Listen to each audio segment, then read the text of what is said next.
Hey everybody, welcome to Active Church at Home. My name is Joe. And I'm Diana, and we're part of the team here. And we are so glad you are tuning in today. And can we just say, Happy New Year. Yeah. We want to welcome you to the very first service of the 2022 year. Can you believe it? I can't believe it's already 2022. What goals do you have for this year, Oh, Dee? man. Let's just go with I want to work out more. Hey, that's a great goal. Maybe we all have that goal this year. We're glad you are tuning in today. We got a great service for you planned. We're starting a brand new series called Break the Cycle. Because the truth is, we don't rise to the level of our goals, we fall to the level of our habits. And we all have things inside of us, consciously and subconsciously, that we do. And we want to be the best versions of ourselves because we want to be able to move and be ready to go when God calls us to go. So it's a great series to get us launched into this 2022 year. But first things first, you may be new today. And if you are new this morning, welcome. We're so thankful you decided to join us this morning. Let us know that you are new and this is your first time. You can text welcome to the number on the screen, or in the chat, you can just say, hey, I'm new here, and we would love to connect with you and even send you a free gift. Yep, we'd love to send you a free Amazon gift card. Felt like our Christmas this year was sponsored by Amazon, so you may be having that same feeling, but we'd love to connect with you. But also, if you're on YouTube and you haven't hit that subscribe button, hit it right now. We are approaching 900 subscribers. Can you believe that? That's crazy. 900 people who interact with Active Church every single week. And the reality is, this may be your church home, watching online. That's perfectly okay. You are more important than the building. We just want to keep you connected because we create content with you in mind, with you and your family, your little ones. We actually have an Active Kids at Home show going on online, so you can check that out as well. We just want you to know that you're important, you're valuable. We see you, we love you, and we want you to be known. But with that, we have some church news for you, some things that are happening around Active that we want you to know about, both on campus and online. The first big thing I want you to know about is First Step with Mike. First Step Sundays happening on January 23rd. Yep. This is a great way for you to come meet the team, hear what we're all about, and an awesome way for you to get connected as well. Yeah, you get to learn about the story of Active, and we're going to encourage you to get involved. It's going to be an incredible day because we're also doing something else that day, and as we are launching our connection groups. We believe connection is one of the best things that you can do in a community. Just finding out more about who God is, but also finding out more about the people that are around you. It's one of the ways that we keep following Jesus, not just now, but for the long haul. And so on that Sunday, we are going to be launching our connection group season. We're going to be meeting on our campuses on Monday nights. If you want more information, that is the day to come, but also we're going to be sharing it and rolling all that information over the next coming weeks. So stay tuned on social media, but also keep watching Active at Home, and you're going to be finding out more about that as we get closer to January 23rd. And finally, something I'm super excited about and something we love to celebrate, and we celebrate big here, is Baptism Sunday. Woo. That's happening on February 6th. If you want to get baptized, let us know. We'd love to connect with you. This is going to be an incredible Sunday. It's also, we're letting you know because we want to see you there, whether you're here on campus or you're watching online or even just considering baptism. I want you to know that this is such a community event because it's a public declaration of the private thing that God's been doing in our lives or in your heart. Maybe God's been doing something in your life, in your heart, as you've been watching at home. I want to give you that opportunity to make that decision to be baptized. We want to figure it out with you if you can't be in person on that day. So let's have that conversation. You can message us at activechurches.com. You can message us on one of our messaging boards there, or you can message us on Facebook or Instagram. Stay connected to the community. We'd love to help you take that next step of faith as you keep exploring that better story that God has for you. I want to say I'm excited for today. Pastor Mike has an incredible message. We're going to dive into that in just a minute as we start our brand new series, Break the Cycle. But before that, let's jump into some worship right now as Pastor James and the crew have prepared a great song for us. So wherever you are, let's sing together.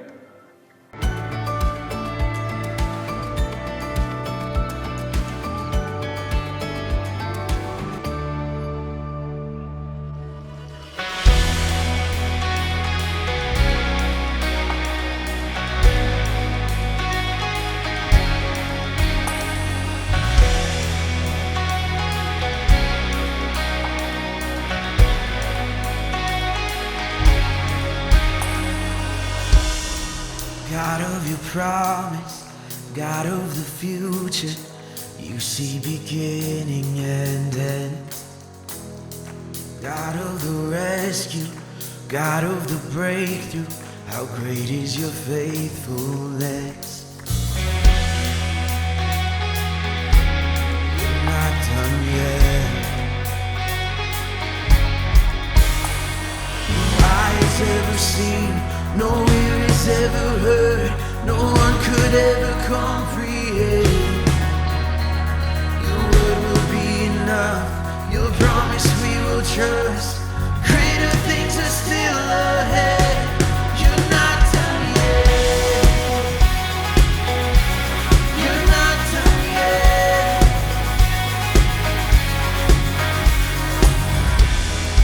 God, in my seeking, God, in my dreaming, you put a song in my soul.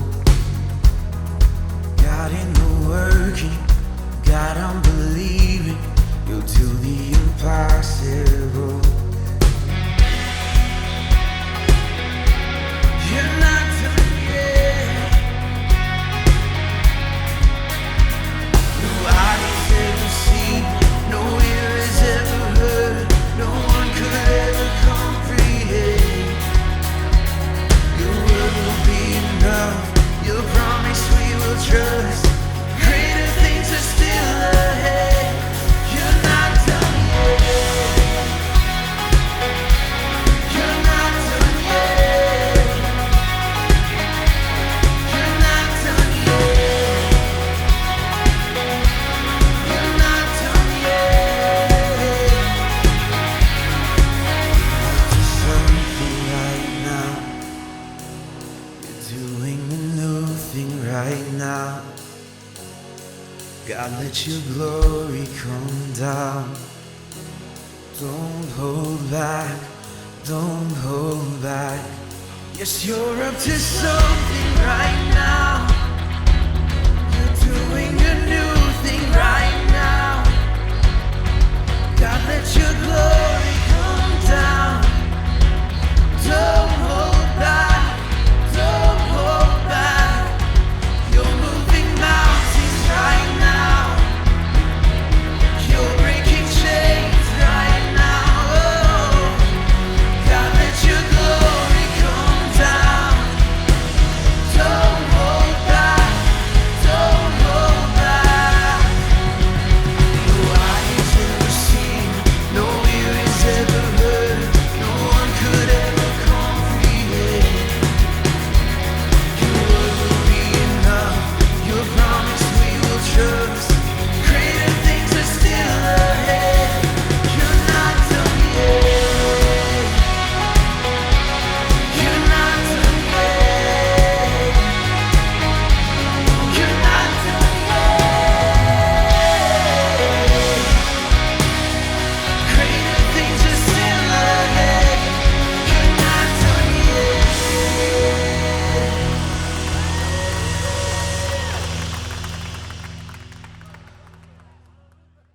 Well, Happy New Year, Active Church. It's such a gift to have you join us today. My name is Mike. I serve as the lead pastor, and I want to be the first to welcome you to 2022. It's a new year, which means a new start, maybe a new beginning, maybe new opportunities for you and for me. A lot of us are thinking about how we can move forward. What's the next right step? There's a lot of energy around the new year, and that's a good place to be. Maybe you're like me and you're thinking about last year or maybe the last 2 years and you're wanting to forget it all.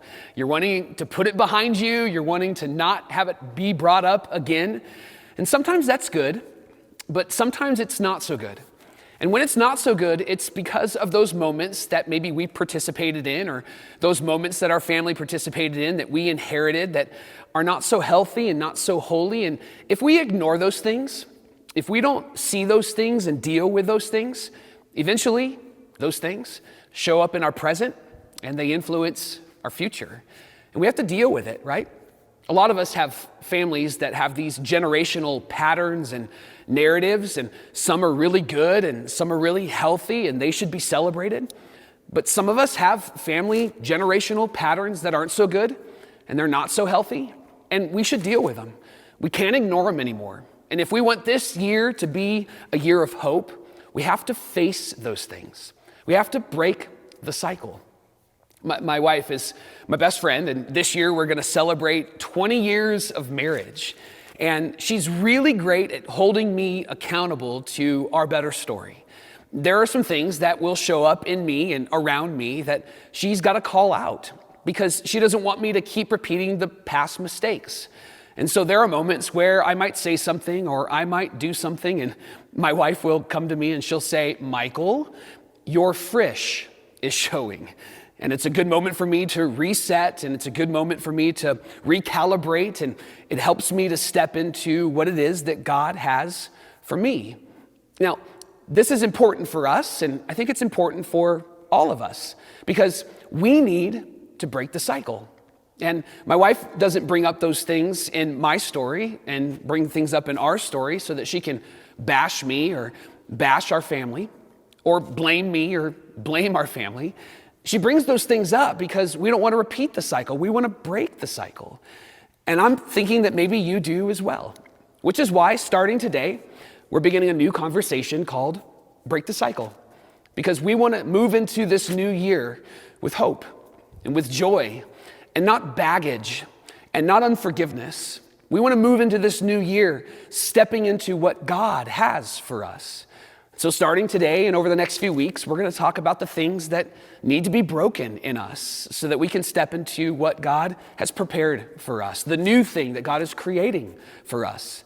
And for clarity, we're not having this conversation so that we can bash our families or so that we can put blame on them. When we do those things, we actually create what are called not goals. You ever heard of a not goal? A not goal is when you choose to not be like them. Not be married like them, not parent like them, not serve like them, not love like them. A not goal keeps you focused on your past. And when you create a not goal, you carry what's happening in the past into your present, and it does shape your future. We don't want to create not goals. We want to break the cycle, because breaking the cycle is choosing to be what God created you and me to be. So we'll talk about our families, and we'll talk about us. We'll do a deep dive into our family history, but we'll do a deep dive into us. We'll talk about the addiction past that we might have. We'll talk about how we wrestle with division in our family and in our world. We'll talk about the toxicity of our relationships and maybe our emotions and even our religious practices. And we're going to choose to break the cycle because it's important for us if we're going to tell better stories. And I want to tell a better story. I want this year to be more hopeful and more helpful and more joyful, and I'm thinking that maybe you want that as well. But today, we're going to get started. We're going to talk about how to get started in breaking the cycle. And it's found actually in a very ancient, true story in the scriptures. There's a decision that a man named Abram makes that changes everything for him and for the whole world around him. And it could change everything for you.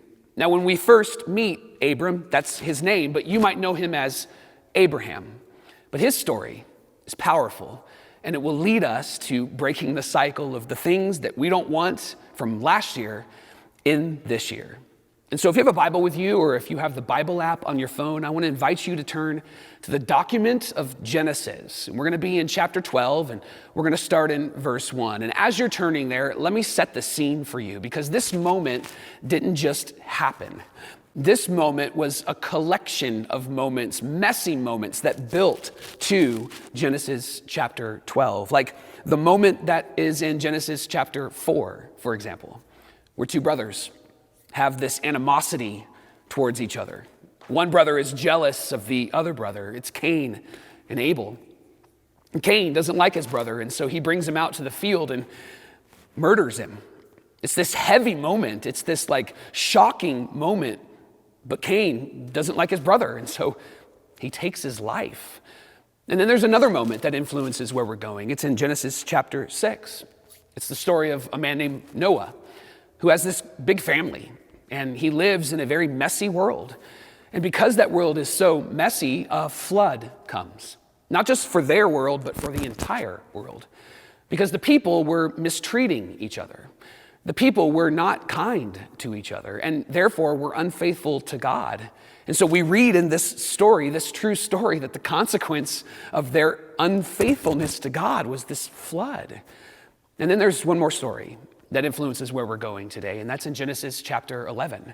It's the story of the Tower of Babel, where men and women got together to build this giant tower to do two things. One, they believed if they got high enough into the heavens, it would force the gods of the heavens down to earth. but then they also believed that they would become gods on earth. I'm sharing these stories with you because where we're about to go and what we're about to talk through is a situation that maybe you can relate to. Things were hard, things were messy, there was a lot of chaos, and a lot of people just felt like it's not going to get better. We have a phrase for that in our world today. Maybe you've said it, maybe you've heard it. The phrase is this: looking at what's happening around you and you just go, it is what it is, right? It's just going to always be like this. There's no hope for hope, and so it is what it is. Everybody's doing what their family has taught them to do. And this is when we meet Abram. And this is when we enter into his story. And this is when we discover that one decision that helped him to break the cycle and could possibly help you to get started in breaking the cycle in your family as well. Genesis chapter 12, starting in verse 1, reads this way. The Lord said to Abram, "Go from your country, your people, your father's household to the land I will show you. I will make you into a great nation, and I will bless you, and I will make your name great, and you will be a blessing. And I will bless those who bless you, and whoever curses you I will curse, and all of the people on earth will be blessed because of you." So Abram left, as the Lord told him, and Lot went with him. And Abram was 75 years old when he set out from Haran. Now there's a couple of things that we got to talk about, but the first thing that I want to talk about here is Abram. Again, when we know about Abram, we know him as Abraham, right? And if you're a good Christian kid, you know that he's Father Abraham, who had many sons, and many sons had Father Abraham. There's a whole song about that, right? But when we get introduced to Abraham, he's actually just known as Abram. It was God that actually changes his name because God changed him. But when we're first introduced, he's just this guy. And he's not well known. He's actually a nobody from nowhere. The only reason why he's known is because of his dad. His dad is Terah. Now, the writer of Genesis tells us this in Genesis chapter 11, verse 26. He says that Terah is the father of Abraham. Here's why, really another reason why you can trust the scriptures, by the way. Abraham is well known in 3 separate religions, and we know him from the story that's told in the scriptures. But before that, we know Abram from his dad. And even though the Bible doesn't talk much about Terah, Jewish history does.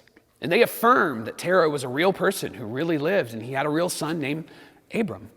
And what we learn in Jewish history is that Terah is an idol maker. So he would make idols for all of the gods that the people believed in. And because he took his business so serious, he was an idol worshiper.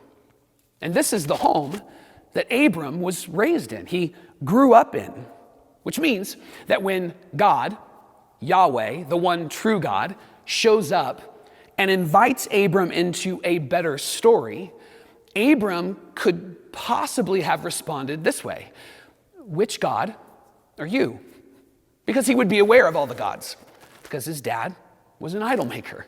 And so Abram would have had that question: "Which God are you?" And this wouldn't be foreign, because during that time, every person and every tribe had a specific God which they called their own, which means, by the way, that business was really good for Terah and really good for Terah's family. And yet this God does something very different. He picks Abram out of everybody, and he says to him, "I will make you into a great nation. I will bless you. I'll make your name great, and you will be a blessing. And I will bless those who bless you and curse those who curse you, and all of the peoples on earth will be blessed through you." This God, Yahweh, Jehovah, shows up and speaks to an idol maker's son named Abram. And he says that you are going to be a blessing to the world because of me. And this kid was raised in a mess. His family was a mess, and the circumstances around him were a mess. Remember the murder, and remember the flood, and remember the tower? All of that influenced Abram's story. And yet, even though he was living in a mess, God showed up and promised him that this mess could potentially be a powerful message. And that was life-giving, because everybody during that time was living in a mess. And they all had hope that maybe it wouldn't be messy like this all of the time, but they had just settled with this reality, that it is what it is, that this is how it's always going to be, and nothing would ever change. But again, this invitation was very different. It was different because the tribes during that time and the people during that time would prioritize themselves, and they would prioritize the preservation of their own tribe. In fact, most tribes would identify with a god, and if they had issue with another tribe, it would be as if their gods were going to war. And then if you had victory, they wouldn't take credit for the victory. They would give their god credit for the victory. And everything that they would do in that victorious moment, they would actually give their god credit. This is why, by the way, when you read the Old Testament, if you've ever spent any time in the Old Testament, you see people giving God credit for a win in battle, because that's what everybody did. And this is also why when you see the people of God like wiping out their enemies, the men, the women, and the children, and taking their lives, this is also why they announced that God told them to, because everybody did that. And it's also why when you read some of these things, it feels so foreign, because you and I live on the other side of the birth of Jesus and the death of Jesus and the resurrection of Jesus. We live on the other side of this question: what does love require of us? But in the Old Testament, what they were used to is that everybody just lived this way. And so when they did some things that seemed so tragic and terrible, they would say, well, God, let us, because this is what everybody did during that time. Like, for example, the story of David and Goliath, where David fights Goliath with a slingshot and some rocks. He kills Goliath, but then they just destroy the Philistines, David and the entire Israelite army, and they say, well, this is because God wanted us to do this. Now, I share all of that with you because I want you to understand the context of this invitation from God, the one true God, to Abram. When he says to Abram, I'm going to make your name great, and you're going to be a blessing. All of the nations destroy one another. All the nations are at war. All the nations slaughter and kill, but not your nation, Abram. This nation is going to bless all of the people on earth because of you and because of what I do through you. This tribe is going to be different. This tribe is going to exist not for itself, but for others. And this idea was radical. It was life-giving. But the problem is that it took a while for it to catch on. And if, again, you've spent any time in the Old Testament, you would see that it did take a while for it to catch on. And if I'm honest, it's still taking a while for it to catch on. Because the people of God sometimes struggle with understanding that the priority of life is not to focus on themselves, but to focus on those that God has placed in front of them, to serve God as we serve others. And the reason why we struggle with it is because self-preservation, and for them, tribal preservation, was their highest value. Which means that no matter how many times they heard this promise and read this story and told this story to their families, no matter how many times they heard about the blessing and that they were going to be a blessing, it was difficult because it was antithetical to what they were taught, what they were raised in. And this is not something that was a part of their regular rhythm. Maybe this is why change is so difficult. Not because the decisions to make change are overwhelming, but because we're having to choose a different direction and a different rhythm. Maybe this is why change in family is so difficult, because you don't want to be disrespectful to the patriarch or the matriarch of the family, right? Maybe this is what a lot of people were wrestling with in the time that God came to Abram and invited him into something else. Maybe a lot of people during that time just looked at everything and went, well, it is what it is. But yet again, in the midst of all of that, there's something bigger and better and more beautiful that was available. And God gives us opportunity to Abram to lead this beautiful story that God wants to write in us and through us. And it wasn't a story that was just personal to Abram, although it would personally change him. It was a story that would change the entire world. And I read this story. You know what it does? It gives me hope that maybe the cyclical stories in my family history don't have to continue. And maybe perhaps it gives you hope that those same stories don't have to continue in you, that pain and addiction and toxicity and emotional trauma doesn't have to continue, especially in this new year, that maybe in amongst the mess, there are actually better ideas about how we can tell the story of God, how we can serve people and love people and bless people and be generous to people. By the way, this is everything that God taught his people from the very beginning. Like, for example, did you know that in the Old Testament, there are commands of God that are very different than what people actually believed about what God would do and what God would say? Like for example, in the middle of war, God commands that you care for the widows and the orphans and the refugees. It's in the document of Deuteronomy. That's what he commanded his people to do. Care for those who are not as privileged as you. For those that have had great loss, care for them. Did you know that in the midst of division, God commands that you leave the corner of your field unharvested so that the poor can have something to eat? That's in the document of Leviticus. It was written to the Levites or the priests or the pastors to teach the people. And did you know in the midst of nationalism, when people would prioritize the nation over the kingdom of God, that God commanded that you should set people free from slavery? It's in Exodus, where you would not take advantage of those who were less fortunate. You would not marginalize people. And did you know that in the midst of selfishness, God commands that you should love your neighbor? Again, that's in the document of Leviticus. Here's what you find when you read the scriptures, and this might be really helpful for those of you that are really searching out the story of Jesus.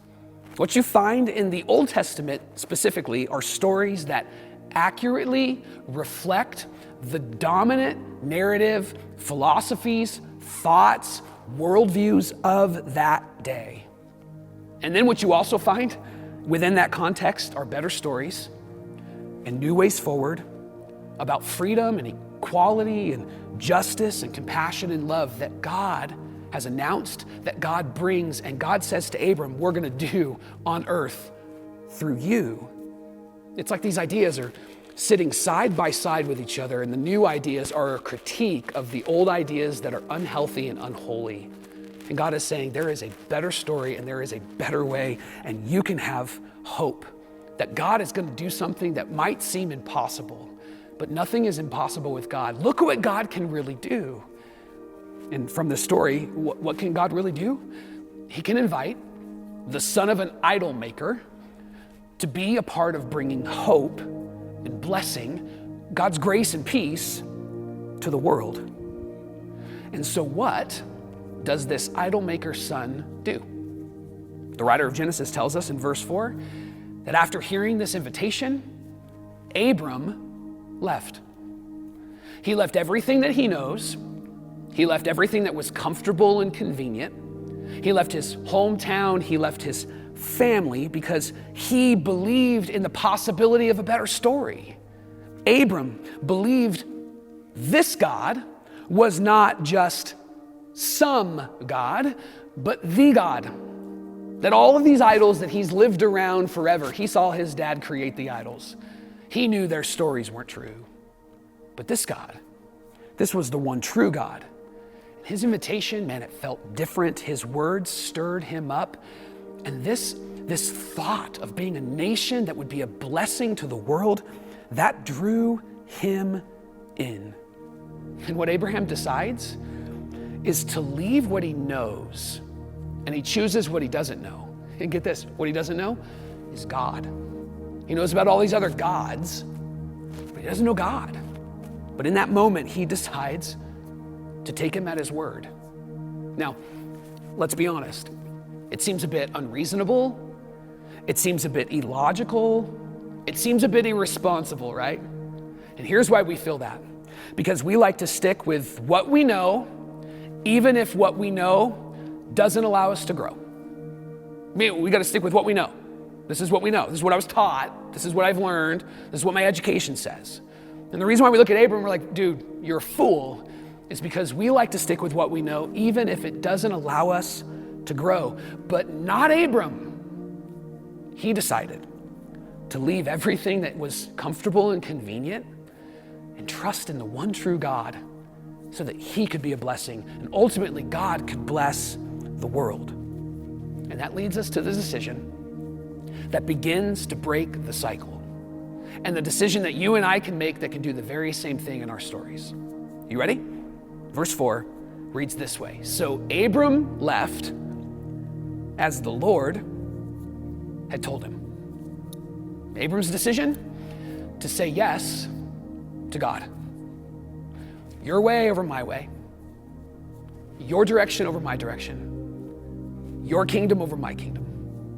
Here's what I've been taught. Here's what I know. Here's what dad said. Here's what mom said. Here's what grandma and grandpa said. Here's what I've learned for years. And yet I'm going to put that aside. I'm going to surrender that to you because I believe that maybe, perhaps, your way is the best way. And the reason why he said yes is because no other God behaved this way. No other God came and said, let's be a blessing to the world. All of the other gods were gods that you had to please and were gods that you had to prove yourself to, but not the one true God. And the reason why Abram said yes is because this was irresistible. This was attractive. He was going to be a blessing to the world. And he was going to do what was different than what his family had taught him. He was going to break the cycle. His dad was an idol maker, and his family was raised in this. And Abram could have done the exact same thing, but he said, no, I'm going to say yes to God and choose to break the cycle. And my friend, in 2022, as we get ready for this year, you can say yes to God too. It's you choosing to trust that God will keep his promises. It's you choosing to be confident that what God says, he will actually do. And when it gets hard, he will be faithful to you and you'll have a chance to be faithful right back. It's you, when you say yes, it's you choosing the right way, the righteous way, the way of obedience that's found through surrender and dependence on God. This is you choosing the narrow way, the way that most people don't choose.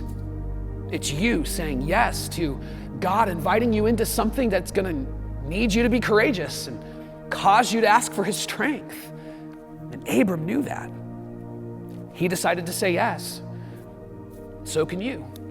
You can decide to listen to the words of God, the life-giving, world-changing, heart-transforming words of God. And listen, here's the privilege that we have that Abram didn't.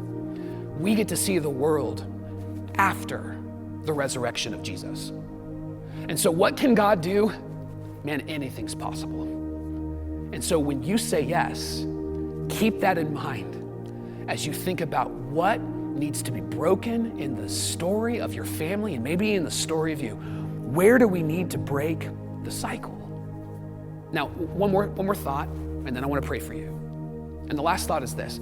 Perhaps you are arguing with me right now as you watch or listen. Maybe your argument is like, listen, it sounds great.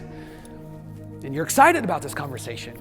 It's not the whole conversation, it's just the start. But you might say, hey, it sounds great, but maybe you started to eliminate yourself from this hopeful story because you've said, well, I've just done too much. Or there's too much time that has passed. Maybe my kids can break the cycle, but I can't. I'm too old. Listen, one final line from the story of Abram in Genesis 12 that I think was left in there as a little nugget to remind us that it's never too late to get started. At the end of chapter 12, verse 4, the writer tells us this. Abram was 75 years old when he set out. He wasn't a kid, wasn't a teenager, he wasn't in his 20s or his 30s or his 40s and full of energy. He was 75 years old when he decided to leave everything that he knows and trust God and say yes to God. You can too. This is the start. This is the moment where you trust in the God of hope, because the God of hope gives you the courage to break the cycle. And breaking the cycle starts with you saying yes to God. This is the start, and I'm looking forward to our conversations over the next few weeks, because it's time to break the cycle. Let me pray for you. Heavenly Father, thank you for this invitation to Abram, and thank you that we have the same invitation today. It's one that we can say yes to, so give us the courage and the strength and the energy and the wisdom to say yes, because it's time. It's time for us to break the cycle. The mess ends with us, and the message begins with us. So may we break the cycle, and may this year be better than last year, in Jesus' name.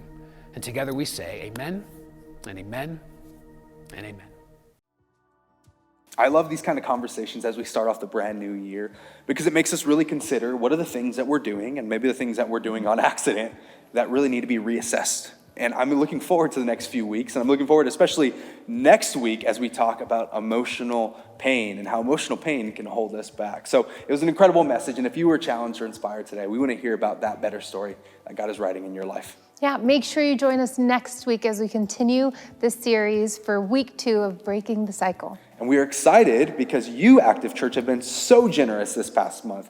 We have shared so many incredible stories, but I want to just recap some of the things that we've been able to do together. One, at the beginning of last year, we partnered with some amazing organizations that really took their steps forward because of your generosity. Organizations like Youth Hope and Niños de Baja, and I want to say thank you for that. But this Christmas season, we also partnered with an incredible organization that allowed us to connect with foster families who have foster children, and they were able to have an incredible Christmas. And I just want to share, we got an update about that, and they want to say thank you so much, Active, for providing all the gifts, all the toys that you did, all the acts of generosity that you have done, from the sneakers to the gift cards to the cologne to the Supreme backpack. You showed up, and it always blows me away because I go, who does this? Who gives these incredible gifts in the middle of Christmas season? Active Church does. So thank you for your generosity. And if you haven't checked out our Christmas Dollar Club moment, go on our YouTube page, check it out. You changed the landscape of Christmas for a family in our town.